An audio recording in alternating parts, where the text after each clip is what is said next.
Olá, tudo bem? Hoje a gente vai falar sobre fibrilação atrial instável.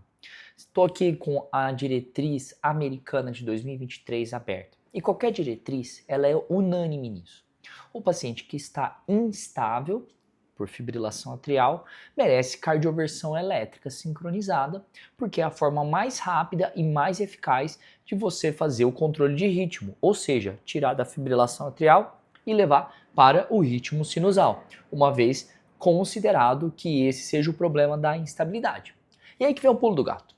Fibrilação atrial é uma arritmia muito comum, e eu não tenho dúvida de que vocês verão fibrilação atrial na vida de vocês.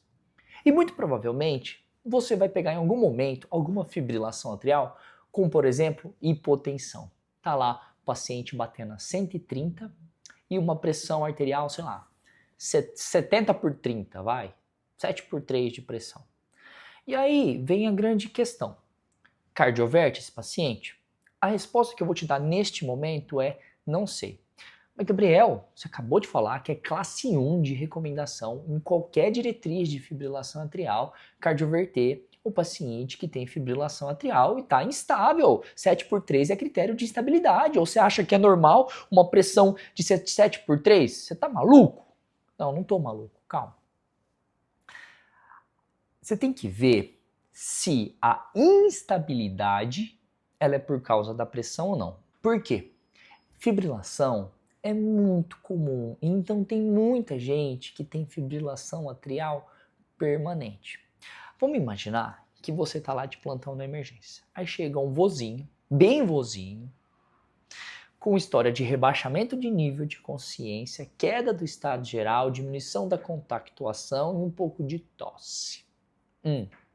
E aí leva para a sala de emergência, coleta sinais vitais. Aí vem essa pressão, 7 por 3, frequência cardíaca de 130, saturando 84% em ar ambiente e Glasgow, sei lá, tá rebaixado, você vai tirar aí ponto de nível de consciência, 13, 14.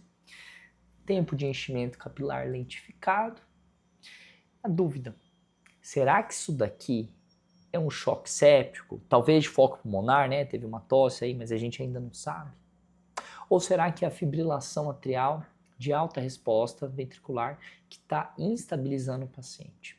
Vou te falar até como experiência própria. É mais provável que seja a sepse que esteja instabilizando. E aí você dá um choque em alguém que está em sepse, não é a melhor estratégia. E para dar o choque, esse é um ponto pior a ser considerado. Você vai precisar fazer uma sedoanalgesia, uma sedação e uma analgesia em doses um pouco mais menores do que aquelas necessárias para intubação, por exemplo. Então você faz ali um pouquinho de mida, um pouquinho de propofol, faz um pouquinho de morfina, um pouquinho de fentanil, pode usar eventualmente ketamina. Você vai escolher a droga que te for mais favorável no momento. E a maioria das drogas, elas abaixam a pressão. Aí o paciente que está com 7 por 3 de pressão por sepse, você vai mandar um midazolam nele, num velho ainda. Olha a barbeiragem que está acontecendo. Às vezes, esse idoso, ele pode ter essa fibrilação atrial, ó. Você não conhecia ele está ali agora, e às vezes essa fibrilação já tem anos. Você acha mesmo que um choquinho que você der vai deixar ele em sinusal? É difícil. É um detalhe muito sutil da prática que faz toda a diferença e que nenhuma diretriz entra em detalhes. Mas eles estão certos, eles colocam, ó, se a causa for a fibrilação atrial. Diferente de um paciente, por exemplo, que tem lá insuficiência cardíaca, com fração de ejeção reduzida, está indo muito bem, obrigado, já recuperou o máximo que ele poderia recuperar com o quarteto fantástico. Vocês lembram qual que é o quarteto fantástico? Iecarabá ou sacubitril/valsartana, beta-bloqueador, inibidor do receptor mineralocorticoide, inibidor de SLGT2. Essas 4 classes de droga, que é o tratamento padrão da insuficiência cardíaca com fração de ejeção reduzida, que só a título de curiosidade é considerada menor que 40% para a instituição dessas medicações. Mas beleza, tem lá um paciente que tem sua IC com fração de ejeção reduzida, muito bem, obrigado. Só que com o tempo passa, a doença tende a progredir e um marco na progressão da insuficiência cardíaca é o surgimento de fibrilação atrial. Aí surge uma fibrilação atrial nesse paciente, fibrilação aguda, e esse paciente fica hipotenso. por causa dessa fibrilação. E aí você cuidadosamente vai ver, meu, será que esse cara me infectou? Porque é comum, às vezes, a fibrilação atrial vir antes da febre. Eu já vi só, primeiro sinal de que está infectando é fazer uma fibrilação atrial. Será que ele não está com tosse, mede a temperatura, coleta a história, vê se tem algum sintoma sugestivo, examina esse cara inteiro, pesquisa de infecção, coleta uma radiografia, um exame de urina, um laboratório, vê se dá alguma pista a mais de infecção. Não tem nada de infecção. Será que tem distúrbio eletrolítico? Um laboratório dos pacientes. Ah, não tem nada de distúrbio eletrolítico, não tem nada. Tá bom. Então, nesse caso que eu estou te falando, muito provavelmente a fibrilação atrial é a causa.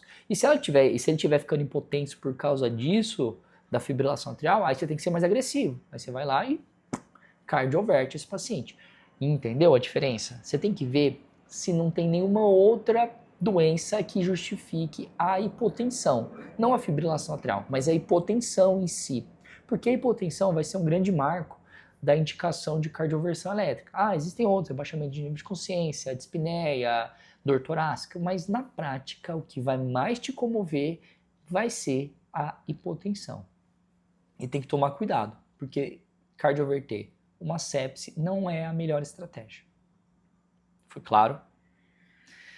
Mais uns detalhes, aproveitar que a gente está falando de cardioversão na fibrilação atrial, você pode também, como primeira estratégia de um paciente que fez uma fibrilação atrial nova, em vez de fazer o controle de ritmo com medicação, farmacológico, usar, sei lá, por exemplo, propafenona, amiodarona, você pode fazer a cardioversão. Tá aqui, ó. Mesmo que ele esteja estável, tá normal, não tá hipotenso, não tá chocado, nada. Tá estável. Você quer partir para cardioversão elétrica como primeira estratégia? Tá certo. Classe de indicação 1. Só que tem que estar um acordo muito claro com o paciente. Um detalhe a mais, deixa eu colocar aqui. Energia de estímulo. Quanto que você dá de energia de estímulo?